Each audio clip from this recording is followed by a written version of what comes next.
제가 이제 그 블레셋 사람들을 갖다가 설명하면서 블레셋 사람들의 기원이 바로 바이킹들이 블레셋 사람들의 기원이었다, 이런 이야기를 여러분들에게 드렸어요. 그래서 주전 1250년경에 거의 같은 시기에 그 가나안 땅의 서해안 쪽으로는 블레셋 사람들이 들어왔고, 또 이스라엘 백성들은 동쪽으로 요단강을 건너서 가나안 땅에 들어왔다, 이런 말씀을 제가 여러 번 드렸습니다. 그런데 이 바이킹족이 세계 인류 역사에 끼친 영향이 꽤 큰 것이 있습니다. 우리가 알다시피 이 유클랜드 반도와 또 스칸디나비아에 살고 있었던, 우리가 소위 말해서 이 바이킹 족속의 조상들은 그들이 사실은 북게르만 족속들입니다.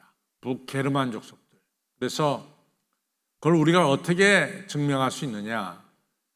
우리 방주화 장로님 스웨덴에 오래 사셨지만은 이 스웨덴에서 쓰는 말이나 노르웨이에서 쓰는 말이나 덴마크에서 쓰는 말이 서로 좀 다릅니다. 그러나 거의 다 독일어 계통입니다. 그래서 자기들끼리 독일어가 근간이 되기 때문에 그 세 나라가 서로 말이 조금 다르지만은 다 서로 소통하고 있습니다. 왜? 뿌리가 게르만 족속이고 또 언어가 독일어에 근거하고 있으니까 다 통하고 있습니다. 근데 아시다시피 이 북쪽의 이 유클랜드하고 그 스칸디나비아 살던 이 북쪽의 게르만 족속에 하나의 법칙이 있는데, 그 법칙은 뭐냐면 부모가 재산을 큰 아들한테만 주는 거예요. 큰 아들. 장자 상속만 됩니다.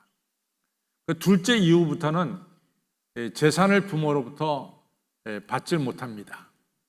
그래서 우리 방 장로님 말씀은 이 스칸디나비아나 유클랜드에 논이나 밭이 많지 않기 때문에 그것을 갖다가 자식들에게 나누어 줄 수 있을 만큼 넓은 땅이 못 됐다, 이런 말씀을 하세요.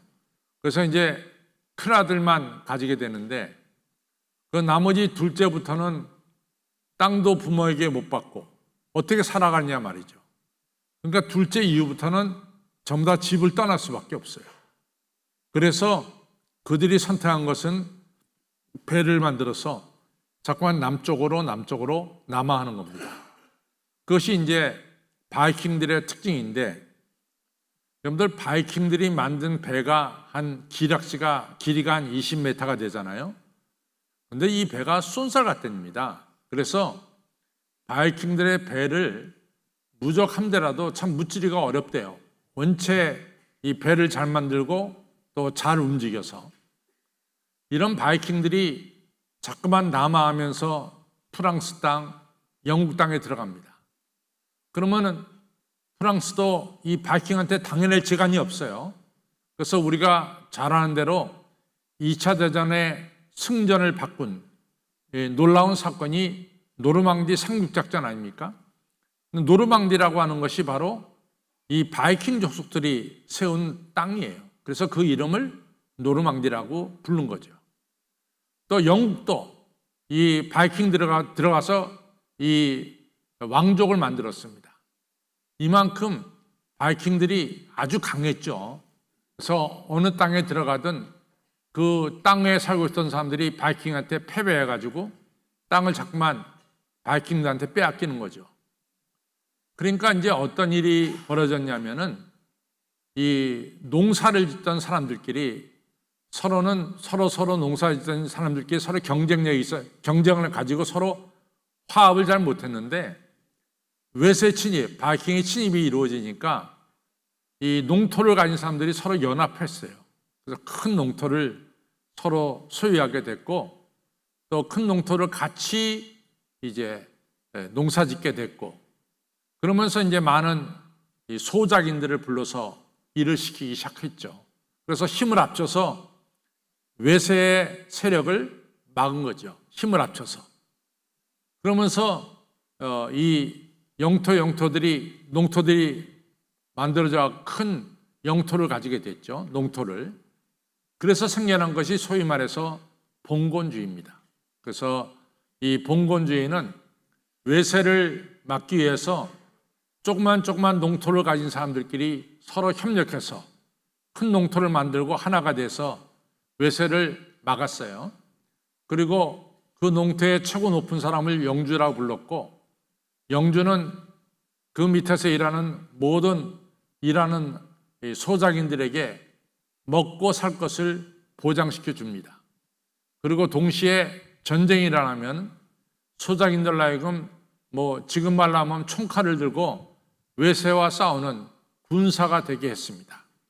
이렇게 해서 바이킹이 인류 역사에 남긴 큰 역사 중에 하나는 봉건주의를 만들었다. 근데 이제 우리가 알다시피 1492년에 컬럼버스가 그 신대륙을 발견하면서부터 이제 유럽의 나라들이 신대륙으로 나갔잖아요. 그래서 배 타고 나간 사람들이 신대륙에서, 인도에서 많은 향신료라든가 중국에서는 비단이라든가 금은이라든가 이런 것들 갖다가 배를 가지고 배에서 잔뜩 실어가지고 유럽에 가져오니까 이제는 뭐가 바뀌었냐면은 농사 짓는 사람들이 전에는 부자였는데 이제는 바뀌었어요. 무역하는 사람들이 부자가 되는 거예요. 왜냐하면 이 신천지 가서 막 금은 은 같은 거 엄청나게 가져왔잖아요. 그러니까 무역하는 사람들이 부자가 되니까 봉건주의는 무너지고 이제 세계 무역으로 나아가는 것을 제가 이제 세계사를 보면서 느낍니다. 제가 느낀 것은 이러한 세계의 역사는 항상 변화된다라고 하는 것을 제가 느낀 거예요. 세계사를 보면서. 제가 이제 70년대하고 80년대, 그다음에 93년도까지 미국에서 살았잖아요. 근데 제가 미국에 살 때 미국의 제일 큰 기업이 IBM이었어요. 그 다음에 2, 3, 4위로 나가는 기업들이 뭐냐면은 휘발유 회사들이었습니다. 그래서 스탠다드 오일이라든가 쉘 오일 컴퍼니라든가 모빌 오일 컴퍼니, 이런 오일 컴퍼니들이 IBM 뒤를 이어서 2위, 3위, 4위를 차지했고, 그 다음에 이제 제너럴 엘렉트릭이라고 하는 이런 큰 회사가 또 차지했고, 그 다음에 뒤를 이어서 어느 회사가 차지했냐면 제너럴 모터스, GM이라든가 포드라든가 이런 자동차 회사들이 그 뒤를 이었습니다. 그래서 넘버 10 안에 들어있는 회사들은 이제 IBM, 그 다음에 휘발유 회사들, 그 다음에 자동차 회사들, 이렇게 이 회사들이 이 넘버 1서부터 10까지 차지했어요. 근데 지금 2023년에 미국에서 제일 큰 기업이 뭡니까? 이 10개 회사들 다 빠져버렸어요. 다 빠져버리고 지금은 우리가 안 대로 마이크로소프트라든가 아마존이라든가 애플이라든가 이런 회사들이 미국의 첫 번째 기업부터 10번째 기업까지 지금 차지하고 있는 거예요. 그러니까 불과 한 3, 40년 만에 모든 것이 다 뒤바뀐 거예요. 제가 그걸 보면서 뭘 느끼냐면 우리나라는 지금 1위가 삼성이고 2위가 LG고 3대가 현대고 다 잘 모르겠어요, 순위는. 그러나 이런 회사들이 지금 우리나라의 1, 2, 3위를 차지하는데 앞으로 3, 40년 뒤에 어떻게 변하는지 잘 모르겠다, 그 말이에요. 제가 오늘 말씀드리는 중요한 것은 세상의 모든 것은 변한다. 이것을 제가 말씀드리려고 세계 역사를 들고 나온 겁니다. 세상의 모든 것은 변합니다. 이것이 확실한 거예요. 변하지 않는 게 없어요. 다 변해요. 그런데 우리가 요한계시록 1장 8절에 보면 하나님께서 뭐라고 말씀하시냐면 하나님 자신은 어제나 오늘이나 영원토록 계시는 분이다. 하나님께서 스스로 말씀하세요. 여호와 하나님은 어제나 오늘이나 영원토록 우리를 다스리시는 하나님이시다. 계시록 1장 8절이죠. 계시록 4장으로 넘어가면은 하나님 주변에 있는 내 생물과 24장님들이 한결같이 알파 오메가 되시는 우리 하나님, 어제와 오늘과 영원토록 계시는 우리 하나님께 영광과 존귀를 올린다라고 찬양을 올리는 것을 우리가 알 수가 있습니다. 중요한 것은 세상의 모든 것은 변하지만은 우리 하나님은 절대로 변하지 않는 하나님, 창조자 하나님, 다스리신 하나님, 여러분과 저를 지켜주신 하나님, 어제나 오늘이나 영원토록 동일하신 하나님이시다라고 하는 사실입니다. 오늘이 이제 2023년 9월인데 9월, 10월, 11월, 12월 2학기가 시작이 됐어요. 그래서 아주 실감나게 우리가 2학기부터는 새 책으로 우리가 순정 공부도 하게 되고 또 새 책으로 여러분들 성서 공부를 하게 됩니다. 그러면 2023년도 2학기에는 우리는 변하는 것에 목숨을 둘 것인가? 아니면 변하지 않는 하나님께 우리의 생명을 맡길 것인가? 한번 생각해 볼 필요가 있습니다. 저는 2023년에는 여러분과 저가 변하지 않는 하나님께, 하나님이 우리의 목적이 되시고 하나님께 우리의 생명을 맡기는 이러한 2023년도 후반기가 되기를 주님의 이름으로 부탁을 드립니다. 오늘 여러분과 제가 시편 63편을 읽었어요. 다윗이 광야에서 쓴 시다 이렇게 나옵니다. 우리가 다윗의 일생을 조금 보겠어요. 사무엘상 16장에서 다윗이 사무엘로부터 기름 부음을 받습니다. 그 다음 장인 17장에서 다윗이 그 유명한 골리앗과 싸워서 이겨요. 그 다음에 이제 18장에서 이스라엘 여자들이 노래 부르기를 사울이 죽인 자는 천천히고 다윗이 죽인 자는 만만이다 라고 하는 노래를 부릅니다. 근데 그 노래 때문에 사울 왕이 이 다윗에 대해서 미움을 갖게 돼요. 그래서 다윗을 죽이려고 이제 18장부터 나섭니다. 그래서 그 31장에 사무엘상 31장이 맨 끝장인데 31장에서 이 사울 왕이 길보아산 전투에서 자기 아들 요나단과 함께 죽습니다. 그러니까 18장 이후부터 31장까지 다윗이 사울 왕을 피해서 굴속에 들어가 지내죠. 아둘람 굴속에도 지내고 또 헬의 숲을가에 가서도 지내고 모압에 도망가기도 하고 심지어는 블레셋 가드왕 아기스에게 피하기도 합니다. 이만큼 다윗이 사울 왕으로부터 고생을 당하고 살아요. 그러면서 이제 사무엘상이 끝이 나고 사무엘하가 시작되는데 사무엘하 3장에 가서 다윗이 헤브론이라는 도시에서 이스라엘의 왕이 됩니다. 그래서 이제 왕위로 등극하는 거죠. 고생은 끝났죠, 이제는. 그리고 5장에 가서는 이스라엘 12지파가 다 다윗에게 와서 우리의 왕이 되어 주십시오 이렇게 부탁을 합니다. 그래서 드디어 사무엘하 5장에서 다윗이 이스라엘 전체 12지파의 통일 왕이 되는 거예요. 그 다음부터 다윗은 승승장구를 했어요. 전쟁을 하면 지는 적이 없었습니다. 그래서 사무엘하 5장에서 제가 12지파의 왕이 됐다 그랬고 7장 1절에 가서 보면은 다윗이 태평연대를 누리고 있어요. 태평세월을 누리고 있습니다. 주변의 나라를 다 점령했어요, 다윗이. 그래서 블레셋도 이미 점령하고 또 오른쪽으로는 모압, 암몬, 그 다음에 북쪽으로는 시리아, 또 이쪽으로는 레바논, 남쪽으로는 에돔 다 점령했어요. 그러고 나서 다윗이 점령한 나라들로부터 조공을 받습니다. 그러니까 다윗의 이 부귀영화는 이루 말할 수가 없어요. 큰 나라 이루었죠. 감히 다윗에게 덤비는 나라가 없었어요. 원체 다윗이 전쟁만 하면 승리라니까. 그리고 태평연대를 누리게 된 거예요. 그런데 다윗에게 이같이 태평연대를 누리던 다윗에게 어려움이 찾아옵니다. 그 어려움은 사무엘하 15장에 가서 보면은 다윗의 아들 중에 압살롬이 있었어요. 압살롬. 이 압살롬이 군대를 규합해가지고 아버지 앞에 총칼을 들이맨 거예요. 소위 말해서 구테타를 일으켰습니다. 다윗이 이 아들의 구테타 때문에 결국은 예루살렘을 떠났는데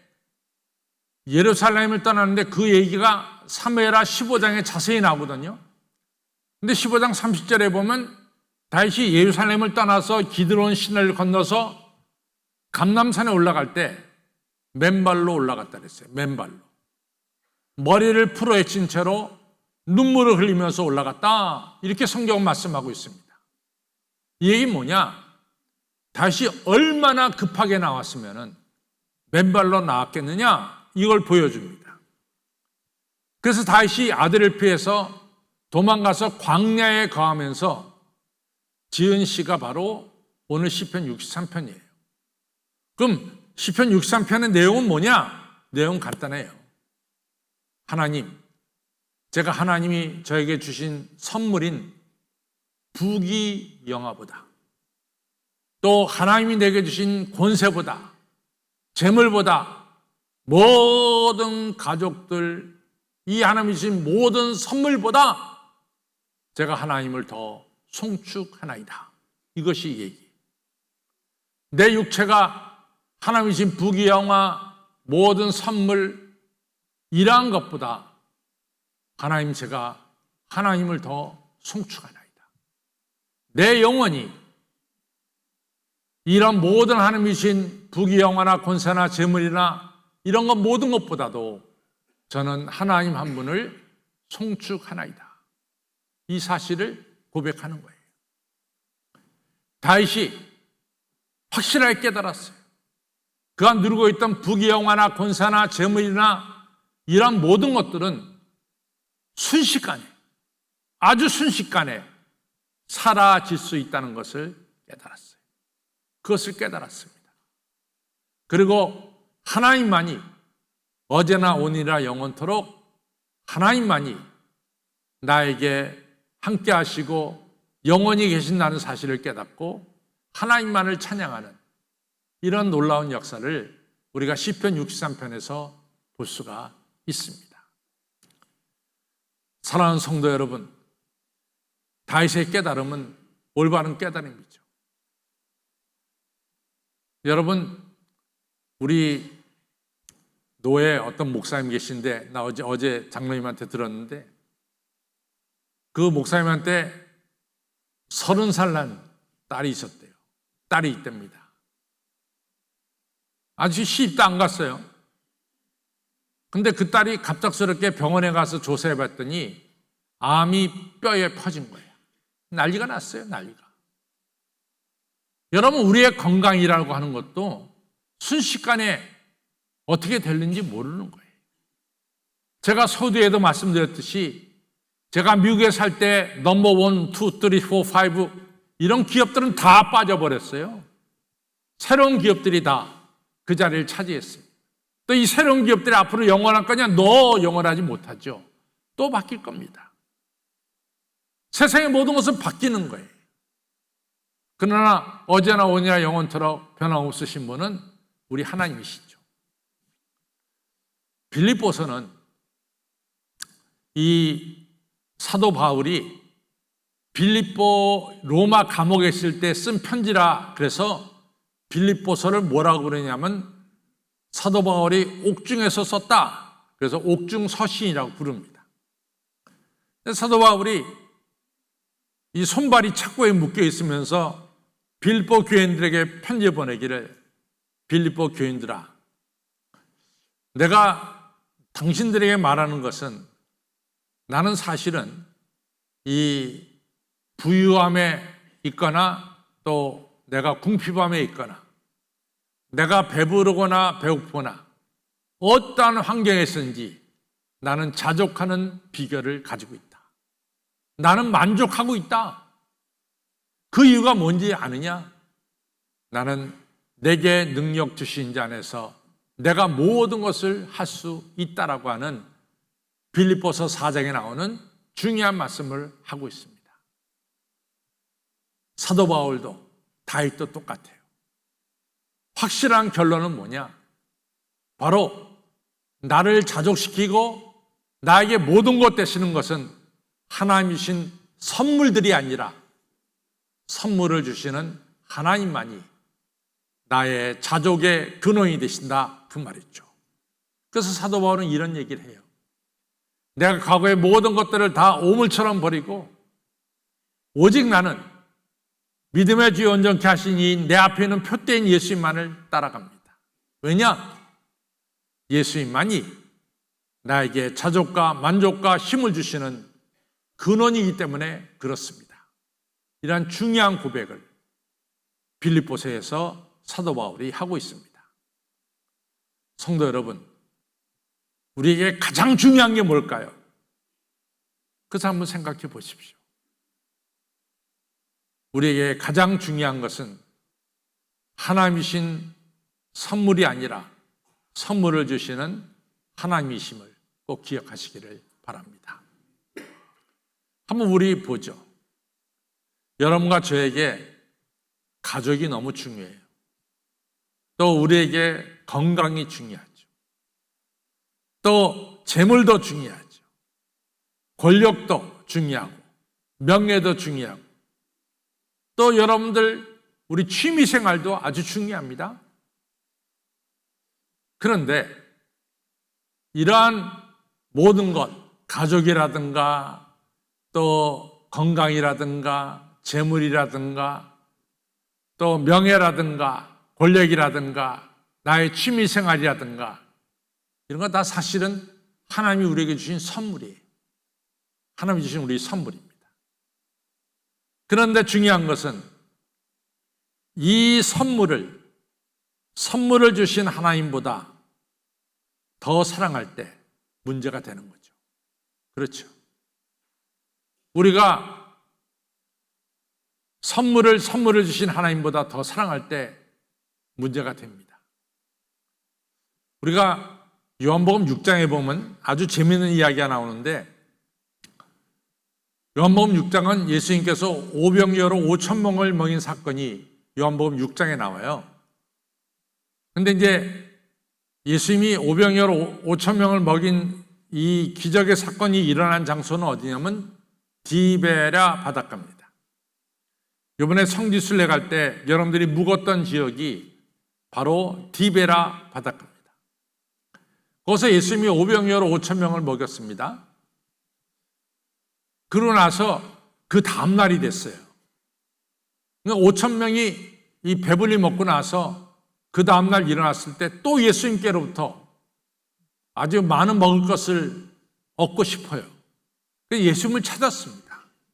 예수님을 만날 수가 없었어요.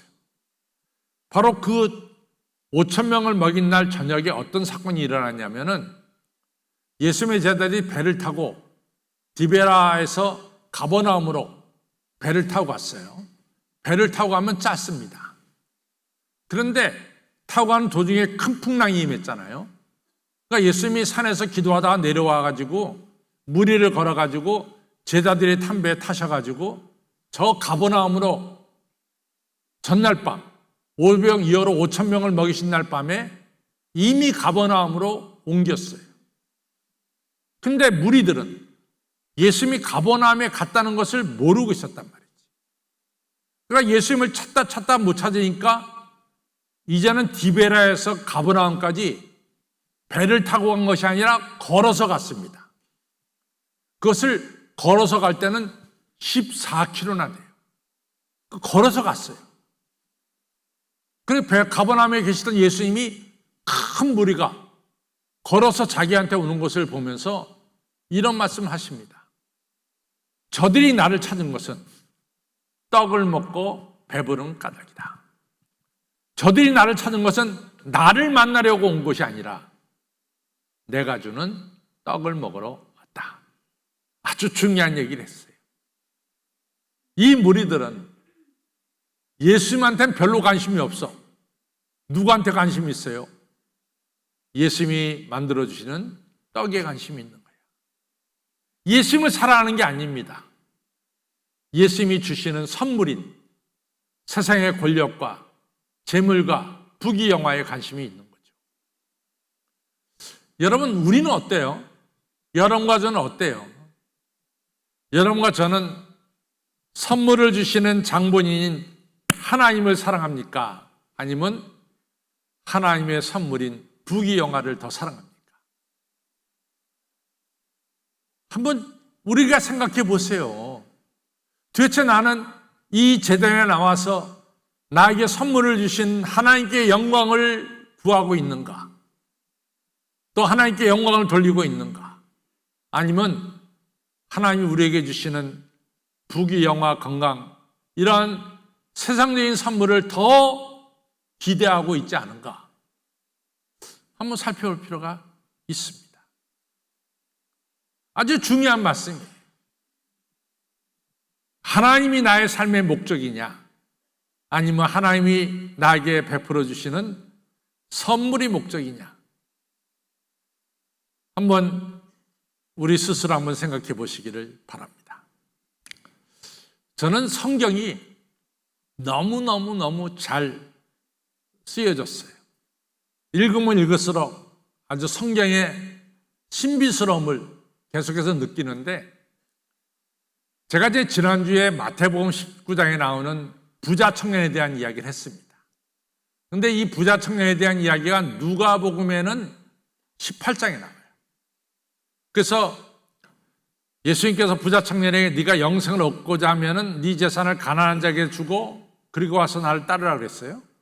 근데 부자 청년이 그 말씀을 듣고 매우 근심하면서 예수님 곁을 떠났습니다. 그것이 18장이에요.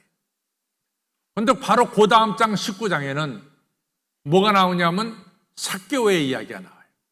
삭개오 이야기는 아시다시피 삭개오가 예수님을 집에 모셔갖고 내 재산의 절반을 가난한 자에 주겠으며 내가 네게 토색한 것이 있으면 4배나 갚겠나이다. 부자 청년하고 삭개오가 대비돼가지고 성경은 우리에게 말씀하고 있어요. 부자 청년은 부자 청년이 가지고 있는 모든 재물 다 하나님이 주신 것이죠. 그 재물이 하나님보다 귀했어요. 그러나 삭개오에게 있어서는 이런 재물보다 예수님이 더 귀했어요. 그래서 예수님께서 너도 하나님의 자녀 아브라함의 자손이다, 이런 말씀을 축복으로 주신 거죠. 여러분, 참 중요합니다. 오늘 나는 하나님의 목적인가, 하나님이 선물로 주시는 이 재물이 목적인가? 여러분과 제가 오늘 하나님을 경외하러 신앙생활하고 교회 생활하는 거예요. 근데 선물이 시원치 않으면 교회를 떠나. 선물이 시원치 않으면 교회를 떠난다고. 아니, 정직하게 말해서 오늘 여러분과 제가 교회에서 예배 드리는 것이 중요하지, 예배 끝나고 식당에 올라가서 식사하는 것이 중요합니까? 식사는 하나님이 주신 선물이고 하나님은 선물의 근원이시고, 우리는 이것이 자꾸만 뒤섞이는 경우가 있다, 그 말이에요. 올해는 2024년도 우리의 삶의 목적은 하나님이 되어야 될 줄로 믿습니다. 창세기 3장에 가서 봅시다. 창세기 3장에 가서 보면은 아담과 에바가 처음으로 범죄한 것이 창세기 3장이죠. 근데 에덴 동산의 중앙에 있는 선악을 알게 하는 나무는 아담과 이브가 심었습니까? 아니면 하나님이 심은 겁니까? 하나님이 심은 거지. 그러니까 그 나무는 하나님이 아담과 이브에게 주신 선물이에요. 선물. 근데 아담과 이브는 하나님보다 뭐요? 그 선물을 더 좋아한 거야. 그것이 바로 뭡니까? 그것이 죄예요. 그것이 죄래도. 창세기 3장에 죄가 처음 아담과 이브가 저지르잖아. 그 죄의 내용을 살펴보면은 선물을 주신 하나님보다 선물을 더 사랑한 거라고. 죄는 뭐냐? 죄는 하나님보다 하나님 주신 선물을 더 사랑하는 것이 죄입니다. 누가복음 14장 26절은 참 어려운 말씀이 나와요. 무슨 말씀이냐? 예수님이 참 어려운 말씀했어요. 제자들을 향해서 여러분들이요, 여러분들을 부모나 여러분들 부인이나 자식, 처자나 형제나 자매나 여러분들 목숨을 미워하지 아니하면은 하나님 나라 백성이 될 수 없다. 이게 무슨 얘기요 도대체? 아니, 우리 부모님을 미워해야 돼? 내 처와 자식들을 미워해야 돼? 내 형제 자매를 미워하고 내 목숨을 미워해? 그럼 내 백성이 됐어. 이 얘기가 뭡니까? 다 따져보면은 부모님도 하나님이 주신 선물이에요. 우리 처자도 하나님이 주신 선물이에요. 형제 자매도 하나님이 주신 선물이야. 내 목숨도 생명도 하나님이 주신 선물이야. 이 선물보다도 나를 더 사랑하지 아니하면은 천국 백성이 될 수 없다는 거지. 이 얘기는 하나님이 여러분과 저에게 부모를 미워하라, 형제를 미워하라, 처자를 미워하라 그런 얘기예요? 아니지. 그래서 결론이 아주 분명합니다. 선물을 주신 하나님을 사랑하고 그럴 때 선물도 귀해진다라고 하는 사실을 말씀하고 있죠. 아주 간단한 이야기입니다. 절대로 오해할 필요가 없는 거죠. 2023년 후반기에는 여러분과 저는 하나님을 우리의 삶의 목적으로 삼으시고 하나님을 사랑하셔야지 하나님의 선물을 하나님보다 더 사랑해서는 안 될 줄로 믿습니다. 그럼 우리가 어떻게 구체적으로 하나님을 나의 삶의 목적으로 하나님만을 사랑하며 살아갈 수 있느냐 하는 사실이 있죠. 우리가 백이 하나, 천에 하나, 제가 아주 좋게 얘기해서 그럽니다. 백이 하나, 천에 하나, 여러분들 행여나 선물 때문에 하나님을 이용하신 일은 없습니까? 하나님 별로 관심도 없어. 난 하나님 주신 선물이 더 좋아. 그래서 그냥 하나님께 하나님 그 선물 주세요 하고 선물을 원하지만 하나님은 내 마음속에 없는 거야. 그냥 하나님을 이용하는 거지. 그런 적은 없었냐 말이야 지금까지. 그런 적이 있었다면 우리는 회개해야 돼요. 하나님, 내가 선물에 근원되신 하나님보다 선물을 더 사랑해서 하나님을 이용했습니다.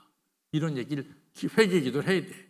그래서 하나님을 더 내가 사랑합니다 라고 하는 우리의 결단이 있어야 될 줄로 압니다. 두 번째로는 여러분들 용병하고 용사하고는 비슷한 말 같지만 좀 달라요.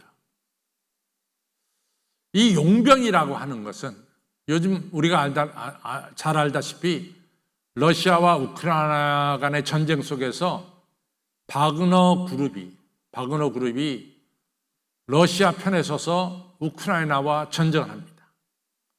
바그너 그룹에서 나오는 모든 군사들을 가리켜서 우리는 뭐라고 부르냐? 용병이라고 불러요.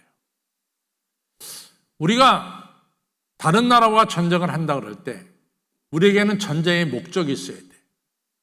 첫째는 우리가 자유를 쟁취하려고 전쟁을 해야 되고 평화를 만들려고 전쟁을 해야 되고 이 땅에 정의를 세우려고 전쟁해야 되는 목적이 있어요. 그리고 생명을 살리려고 하는 목적이 있어야 되죠.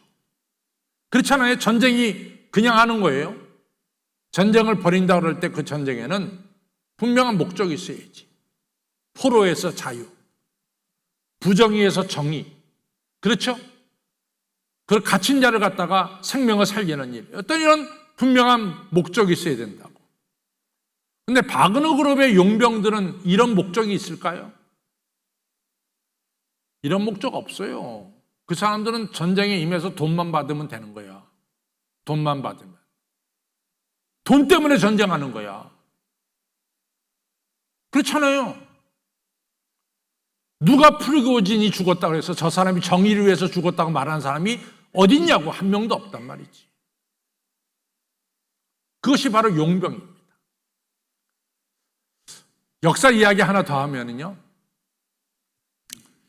1088년부터 1099년에 우르반 2세라고 하는 사람이 이 로마 캐톨릭의 이 수장이었어요.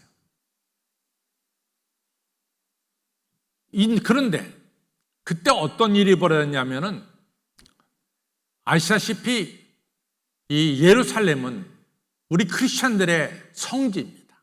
그래서 크리스찬들이 성지에 가서 순례하는 것이 우리 크리스찬들에게 있어 굉장히 중요해요. 예수님 이후에 70년에 예루살렘이 무너지고 나서, 로마한테 무너지고 나서, 로마가 476년에 망하고 나서 그 지역을 누가 지배했냐면 이슬람들이 지배했어요. 그런데 이슬람들을 지배한 이슬람들이 크리스천들이 성지 순례하는 것에 대해서 다 허락을 했어요. 막질 않았어요. 크리스천들이 성지 가서 순례하는데 전혀 문제가 없었어요. 근데 역사가 어떻게 바뀌냐면, 여러분들 터키 하면 두 터키를 생각해야 돼요. 하나는 셀죽 터키와 또 하나는 오스만 터키를 생각해야 됩니다. 근데 이 셀죽 터키가 이 성지를 갖다가 점령했단 말이죠. 그러니까 셀죽 터키는 크리스천들이 성지 순례를 하는 것을 막았어요. 못하게. 그럼 크리스천들이 성지를 순례할 수가 없게 된 거죠. 그때 교황이 우르반 2세, 제가 조금 얘기한 교황 우르반 2세인데, 우르반 2세가 클레몽드라고 하는 종교회에서 이런 얘기를 합니다. 우리 크리스천들로 하여금 성지 순례를 가도록 성지를 이슬람 셀죽 터키 세력으로부터 찾아내야 되겠다. 이래서 벌어진 것이 바로 뭐냐면, 소위 말해서 십자군 전쟁이 벌어졌어요. 십자군 전쟁.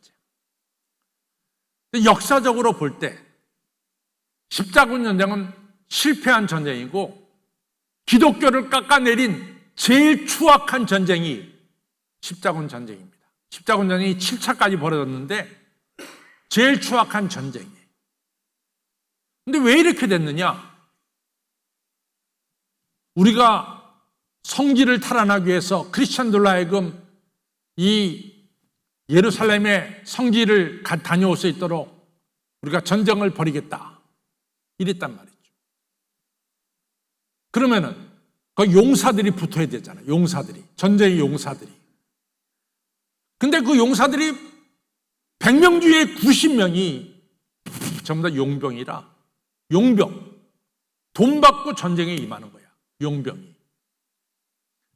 그러니까 이 십자군들이 가는 곳마다 도시를 점령하면 그 도시의 여자들을 다 건드립니다. 재산을 다 뺐습니다. 왜? 그 사람들 눈에는 크리스천들이 예루살렘에 가서 자유롭게 성지순례 하는 것보다는 뭐에 목적이 있었냐면 돈 버는데 목적이 있었다. 그러니까 십자군 전쟁은 타락한 전쟁이 될 수밖에 없는 거예요. 그래서 오늘날 기독교가 뭐 소위 말해서 십자군 전쟁한다 그러면서 그렇게 많은 도시를 갖다 황폐하게 만들 게 뭐냐 말이야. 이게 굉장히 비판받는 십자군 전쟁이죠. 왜 그러냐? 이유는 빤해. 십자군 전쟁에 임했던 이 군인들이 정말로 진리를 위해서 싸운 것이 아니라 뭐 때문에 싸웠어요? 돈 때문에 싸운 거야. 이게 문제라고. 여러분과 저가 예수님 이 시간 믿는 것은 하나님께 영광 돌리기 위해서 믿는 거예요. 우리가 선물 때문에 믿는 게 아닙니다. 이걸 확실하게 해야 된단 말이에요. 여러분과 저는 오늘 이 자리도 왜? 하나님께 영광 돌리기 위해서 있습니다. 그러면 우리가 2023년도 2학기에 하나님만을 영광 돌리기 위해서 뭘 해야 될까요? 이같이 예배가 필요해요. 예배 이상 중요한 게 없어요. 예배 때. 우리가 신령과 진정으로 예배를 드려야 될 줄로 믿습니다. 그래서 하나님과 나는 하나가 되어야 되는 거예요. 예배를 통해서. 또 여러분과 저는 하나님 말씀을 들어야 돼. 성경 말씀을 읽어야 돼. 하나님을 찬양해야 돼. 더 나아가서 내게 들려진 말씀을 실천해야 될 줄로 믿습니다. 이러한 일들을 통해서 우리는 하나님이 나의 목적이 되는 것이고, 선물이 목적이 아니라 하나님이 나의 목적이 되는 것이고, 하나님께 영광 돌리는 하나님의 용사, 용병이 아니라 뭐요? 하나님의 용사가 될 줄로 믿습니다. 2023년도 후반기에 우리의 목적은 누굴까요? 선물이죠. 그럼 누가 목적입니까? 우리 2023년에 우리의 목적은 하나님이시기를 바랍니다. 저 따라서 2023년도 후반기에 우리의 삶의 목적은 선물이 아니라 선물을 주시는 하나님이시다.